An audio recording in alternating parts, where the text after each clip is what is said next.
안녕하세요. 영하나의 책라디오에 오신 여러분 반갑습니다. 제 채널을 오래전부터 봐오신 구독자분들은 아시는 분들도 계실 텐데 제가 취미로 화실을 다니면서 그림을 그린 지 3년째 되어 가거든요. 요즘 화실에서는 각자 한 가지 주제를 정해서 드로잉북 한 권을 채우는 프로젝트를 하고 있는데요. 저는 나무를 주제로 그림을 그리고 있습니다. 저는 이 숲속에 들어가거나 나무 밑에 설 때 드는 그 안정감을 정말 좋아하거든요. 뭔가 내가 보호받는 느낌이 들어요. 우리 주변에 항상 있어서 소중함을 모르고 지나칠 때가 더 많지만 그렇다고 아예 없다고 생각하면 너무 허전한 존재가 또 바로 나무잖아요. 그래서 이번 드로잉북 프로젝트를 계기로 주변에 있는 나무를 좀 더 애정을 갖고 바라보면서 자세히 관찰하고 그 모습을 그려보고 싶은 마음이 생겼습니다. 그래서 요즘은 이 그림을 그리면서 좀 영감을 받을 만한 다양한 책들도 함께 읽고 있거든요. 그래서 오늘은 제가 읽은 나무를 주제로 한 책 중에 여러분께 소개해드리고 싶은 책이 있어서 가져와 봤습니다. 영하나의 책라디오 75번째 책, 하루 5분의 초록입니다. 저자는 대학에서 미술을 전공했지만 그 이후로 한동안 그림을 그리지 않다가 아버지의 농장 일을 도우면서 식물에 본격적으로 관심이 생겼습니다. 6년간의 영국 생활을 하면서 식물화가협회 교육 프로그램을 통해 식물 세밀화를 배웠고요. 이후에 한국으로 돌아와 강원도 춘천에 자리를 잡고 강원도립화목원의 협력작가로 활동을 시작했습니다. 저자가 직접 그리고 제작한 나뭇잎 스탬프는 현재 국립수목원과 지역식물원 등에서 체험용으로 사용 중이라고 하고요. 또 아이들을 위한 자연관찰 교육에도 힘을 쏟고 있습니다. 이 책은 도시에 사는 나무들에 대한 이야기로 채워져 있습니다. 도시에서 흔히 볼 수 있는 나무들과 우리가 좀 더 가까워질 수 있는 방법들, 그리고 식물 세밀 화가인 저자가 직접 관찰하고 그린 30가지의 도시나무가 소개되어 있습니다. 첫 번째 파트에는 저자가 개인적으로 발견하고 깨달은 도시나무를 경험하는 방법들이 소개되어 있는데요. 이 방법들이 뭔가 인생을 살아가는 데 있어서의 어떤 지혜, 철학과도 맞닿는 부분이 많은 것 같다는 생각을 했습니다. 제가 아주 오래전에 소개해드렸던 나는 나무에게서 인생을 배웠다 책에서 느꼈던 그런 느낌과 비슷하더라고요. 저자가 직접 그린 다양한 나무와 나뭇잎 그림들이 이렇게 중간중간 많이 실려 있어서 그림을 보면서 힐링할 수도 있고요. 또 내가 아는 나무와 그림을 맞춰보는 재미도 있습니다. 우리 주변에는 정말 많은 나무들이 있고 늘상 보면서 아무 생각 없이 그냥 지나치기만 했지 그 나무의 이름이 뭔지 또 그 나무는 어떤 생애를 보내고 있는지 생각하는 경우는 잘 없잖아요. 저도 마찬가지고요. 하지만 저자의 이야기처럼 그냥 지나치기만 했던 존재들을 자세히 관찰해보고 또 어떤 역사와 이야기를 안고 사는 생명체인지 알게 되면 이전과는 확실히 다르게 보입니다. 뭔가 애정이 더 생긴달까요? 왜 어린 아이들이 길 가다가 갑자기 쪼그리고 앉아서 바닥에 아무렇게나 자란 풀이나 꽃을 한없이 바라보면서 이렇게 장난칠 때 있잖아요. 혼자 막 얘기도 하고요. 저희 아이도 어릴 때 그랬던 적 있거든요. 그럴 때 어른들 입장에서는 얘가 또 왜 이러나 빨리 가야 할 길 가고 싶다 이런 마음이 먼저 들지만 생각해보면 그 아이의 시선이 너무 아름답지 않나요? 그렇게 작은 생명에도 관심을 가져주는 그 시선을 어른인 나도 한번 가져보는 거죠.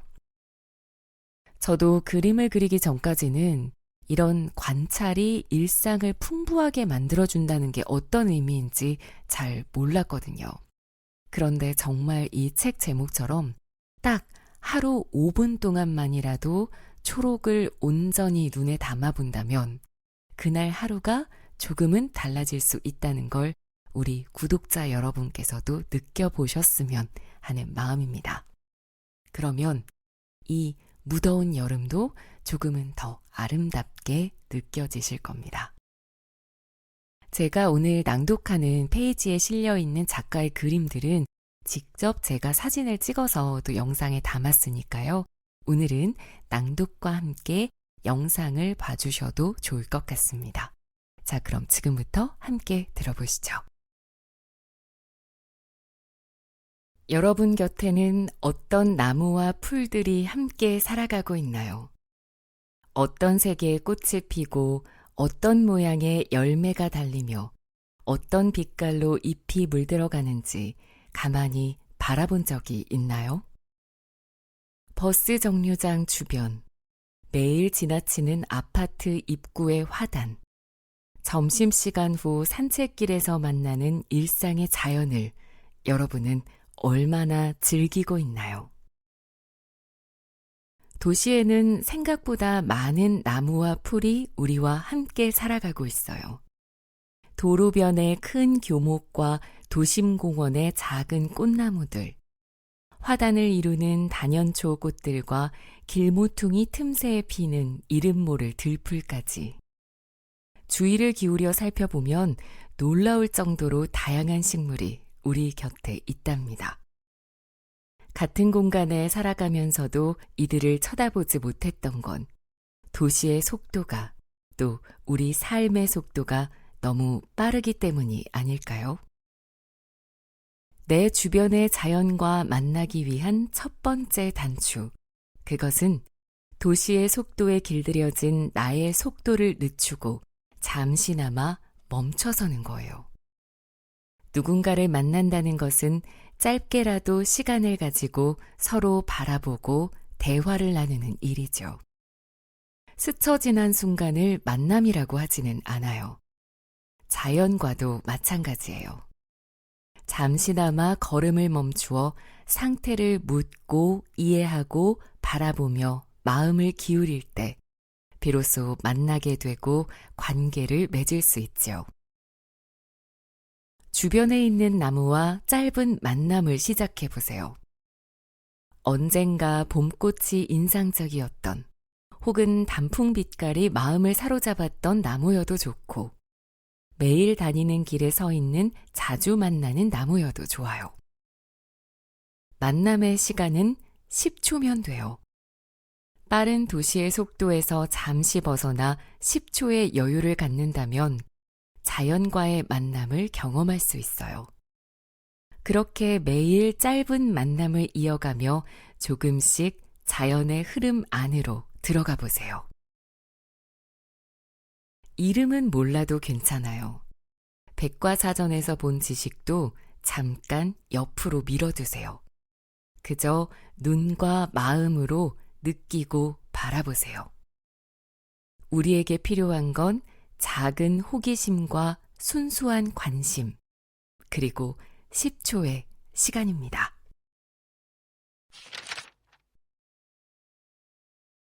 우리는 자연을 풍경으로 바라보는데 익숙해요. 차를 타고 달리며 먼 산을 보거나 천천히 걸으면서도 나무의 전체적인 이미지를 주로 보죠. 매일 만나는 나무들도 큰 이미지만 스치듯 보는 경우가 많아 꽃과 열매 혹은 잎에서 일어나는 작은 변화를 놓치기 쉬워요. 카메라 렌즈에 비유하자면 광각 렌즈의 눈으로 자연을 바라보기 때문이에요. 광각 렌즈로 보면 전체를 한눈에 담아 감상하기는 좋지만 그 안에서 일어나고 있는 작은 변화를 잊기에는 한계가 있죠. 자연을 좀 더 깊이 이해하고 함께하기 위해 지금 우리에게 필요한 렌즈는 광각 렌즈가 아닌 접사 렌즈랍니다. 여린 꽃잎 위를 수놓은 섬세한 물결들, 나뭇가지 마디마디에 새겨진 잎자국과 물감을 풀어놓은 듯 작은 열매를 휘감고 있는 다채로운 빛깔 등 접사렌즈로 들여다보는 나무의 일상 안에는 상상 이상의 신비로움과 아름다움이 숨어 있어요. 눈을 어느 한 곳에 고정시킨 후 좀 더 가까이 초점을 맞추고 그 구조와 요소들을 천천히 바라봐야만 느낄 수 있는 것들이죠. 같은 사물도 우리의 눈을 어떻게 작동시키느냐에 따라 다르게 보이는 것은 참으로 신기한 일이에요. 좀 더 가까이 다가가 보세요. 초점을 꽃이나 열매 등에 맞추고 형태와 색, 질감에 집중해 보세요. 처음에는 가까이 보아도 잘 안 보일 수 있어요. 그 또한 시간이 필요한 일이랍니다.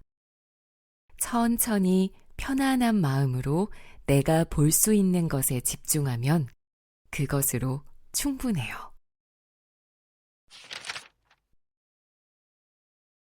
누군가에게 자연을 관찰하고 직접 그려보길 권하면 그림에 소질이 없다며 꺼리곤 해요. 하지만 자연을 그리는 데 있어 그림 실력은 중요하지 않아요. 못 그려도 상관없어요. 그림을 통해 자연을 더 많이, 더 깊이 볼 수 있다면 그것으로 그림의 역할은 충분하죠.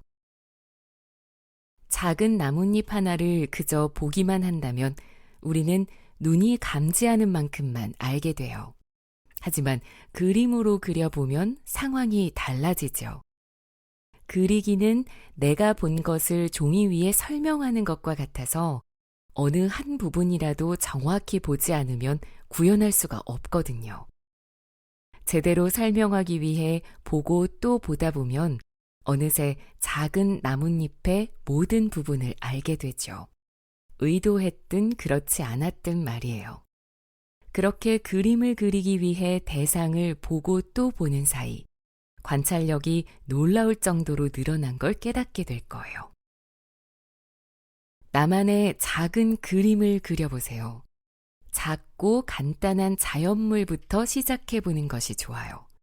작은 종이와 연필, 지우개를 준비하고 길가에서 따온 나뭇잎 한 장을 그려보세요. 되도록 실물과 같은 크기로 그리는 것이 좋아요. 가장자리에 톱니가 없는 매끈한 잎이 좀 더 수월하겠죠. 그런 다음 점차 톱니가 있는 다양한 모양의 잎으로 난이도를 높여보세요. 꽃은 잎보다 좀 더 복잡한 구조로 되어 있으니 주의를 기울여야 해요. 암술과 수술을 들여다보고 그 수를 세어보고 꽃잎의 결을 살펴가며 그려보세요. 한 송이에서 시작해서 점차 여러 송이로 늘려보세요. 한 번이라도 그려본 식물은 절대 잊히지 않아요. 어디서든 다시 만나면 금세 알아볼 수 있지요. 그림을 그리며 맺은 인연 때문이기도 하겠지만 잠시나마 세세히 그 모습을 관찰하며 종이에 옮겨보았던 경험 때문일 거예요. 그림을 그리며 만나는 자연은 우리에게 더 오랫동안 기억된답니다.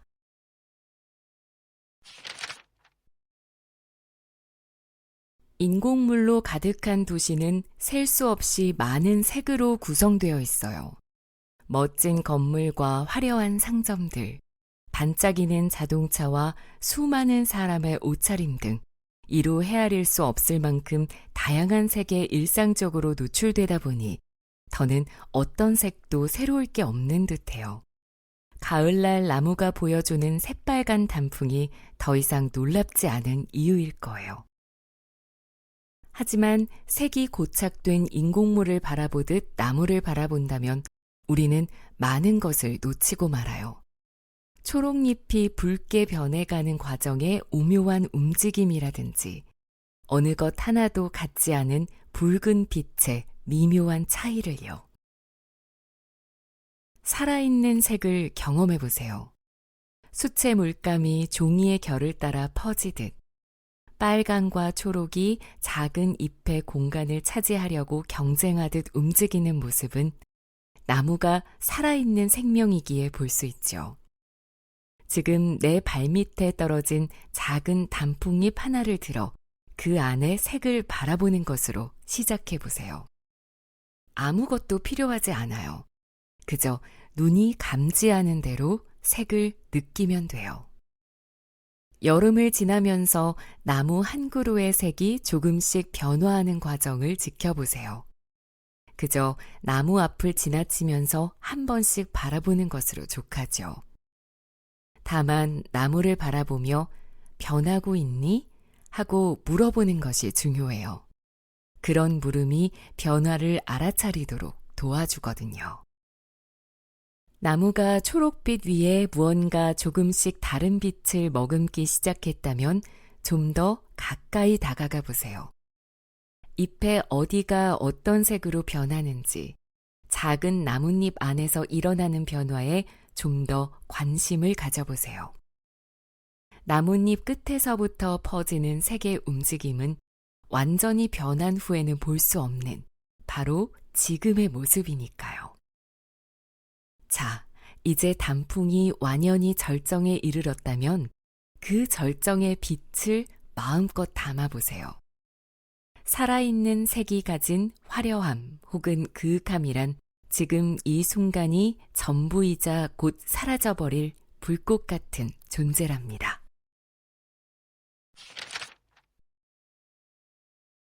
어느새 모든 것을 떨어뜨린 빈 나무가 서 있습니다. 우리는 조용히 서 있는 겨울나무를 어떤 관점으로 바라보나요? 겨울의 쓸쓸함을 더해주는 삭막한 풍경이자 특별히 돌아볼 이유가 없는 존재로 인식하고 있진 않나요? 우리는 아무것도 남지 않은 겨울나무에 큰 관심을 기울이지 않지만 나무는 겨울을 나기 위해 불필요한 것들을 모두 떨구고 깊은 잠을 자고 있는 거랍니다. 혹독한 추위를 견디기 위해 일체의 활동을 멈추고 조용히 봄이 오길 기다리는 것이지요. 우리가 느끼는 겨울나무의 조용함은 어쩌면 당연한 것인지도 모르겠어요. 겨울날의 만남은 더욱 특별해요. 아무것도 걸치지 않은 맨몸뚱이인 나무는 오직 겨울에만 만날 수 있으니까요. 이때에야 비로소 나무 줄기와 가지가 만들어내는 나무 전체의 구조를 가감없이 관찰할 수 있고 겨울잠으로 생기를 잃은 나뭇가지들이 바람에 서로 부딪히며 바스락거리는 소리도 들을 수 있지요. 지난 계절 동안 이런저런 나무의 변화에 집중해왔다면 이젠 추운 겨울을 나기 위해 아무런 움직임 없이 맨몸뚱이가 된 나무를 만나보세요. 이듬해 봄을 온전히 맞이하기 위해 고요함으로 겨울을 이겨내는 모습을 보면 탄생과 성장, 결실과 침묵의 계절을 반복하는 나무의 삶을 이해할 수 있어요. 또한 탄생의 시간을 향해 나아가고 있는 강인한 생명력도 느낄 수 있죠. 실루엣으로 만나는 마른 나뭇가지들에는 지난 가을의 열매가 남아있기도 해요. 작은 새가 먹이를 찾아 날아들기도 하고 미처 떨어지지 못한 마른 잎들이 바람에 달랑거리기도 하죠. 있는 그대로의 겨울나무를 마주해 보세요. 쓸쓸하면 쓸쓸한 대로, 고요하면 고요한 대로 우리가 느끼는 것들에 집중해 보세요. 겨울나무의 침묵을 잠시나마 공감해 보면서요.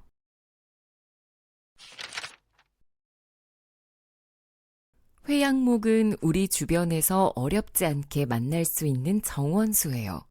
주로 도심 화단과 보행로의 경계 혹은 보행로와 차로의 경계에 쭉 늘어서서 낮은 울타리 역할을 하죠. 무릎 정도의 키에 둥글거나 네모난 모양으로 다듬어진 초록빛 나무가 보인다면 분명 회양목일 거예요. 회양목은 땅에서 가지가 여러 개 모여나와 다발의 형태로 자라나요. 동그란 잎을 가지마다 빼곡히 달고 있어 가지를 치는 대로 전체 모양이 만들어지죠. 그늘과 양지를 가리지 않을 뿐만 아니라 건조함과 공해에도 끄떡없는 굳건한 생명력을 가져 도시나무로 사랑받고 있어요. 회양모 꽃은 손톱보다 작은 크기예요. 연두색 암꽃과 노란색 숫꽃이 모여 하나의 꽃송이를 만들어요. 회양목의 잎은 타원형 모양이에요. 잎 전체가 두툼하고 윤기가 나죠. 잎은 양쪽으로 마주보며 달려요. 둥근 모양의 초록 열매는 3개의 작은 뿔이 달려 있어요. 초록빛은 점점 갈색으로 변하다가 3갈래로 갈라져 품고 있던 씨앗을 드러내죠. 씨앗은 모두 6개인데 검은색이고 광택이 있어요. 겨울로는 가지 끝에 흰 빛을 띠며 달려요. 동글동글한 작은 조각들이 모여있는 모습이죠.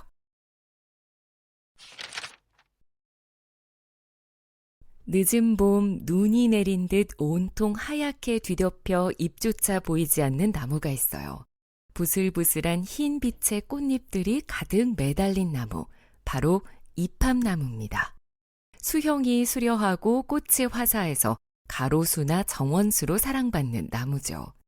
4갈래로 갈라진 가녀린 꽃잎들이 헤아릴 수 없이 가득 매달린 모습은 어디서 만나도 눈을 뗄 수 없을 만큼 매력적이에요. 꽃이 마치 흰 쌀밥 같다 하여 옛날에는 이밥나무라 불렀고, 농부들은 꽃이 얼마나 많이 달리는지를 보며 한 해 농사를 점쳤다고 해요. 가지 끝에 4갈래로 갈라진 흰 꽃이 피어요. 꽃은 마주 갈라지는 꽃대의 마디 끝에 달리는데 20일 정도 피어 있죠. 꽃잎은 가늘고 길어요. 윗부분은 4갈래로 갈라졌지만 아래는 붙어 있어요. 열매는 타원형으로 표면이 단단해요. 초록빛을 띠다가 점차 짙푸른 보라색으로 변해 겨울까지 가지 끝에 매달려 있어요. 잎은 긴 모양으로 가장자리가 밋밋하고 끝이 뾰족해요. 양쪽으로 마주나며 가을이면 노란빛으로 물들어요.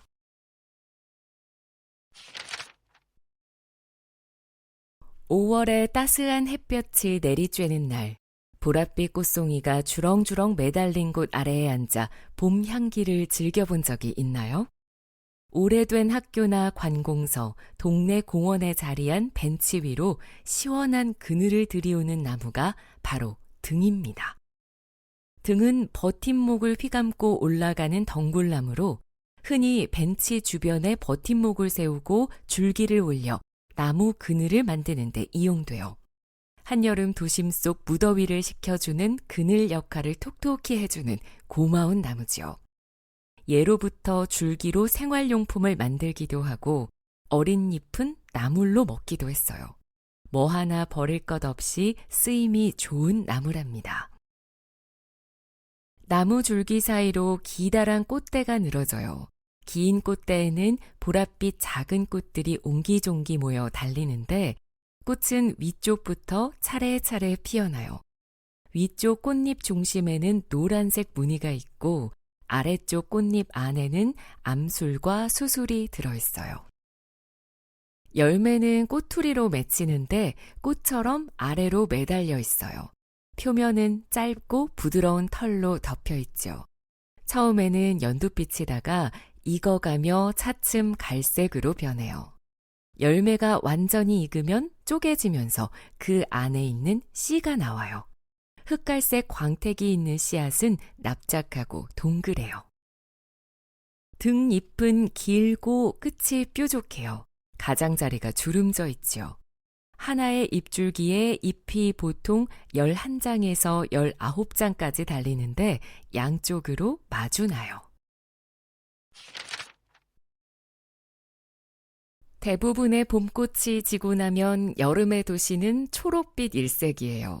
봄에 비해 꽃이 귀한 여름 동안 화려한 노란꽃을 피우는 나무가 바로 모감조 나무랍니다. 모감조 나무의 영어 이름은 골든 레인 트리인데 우리말로 풀면 황금비 나무쯤 될까요? 이름에서 알 수 있듯 모감조 나무는 눈부시게 노란 꽃이 특징이에요. 본래 척박한 땅에서 나고 자라 물이 부족한 도심에서도 잘 자라요.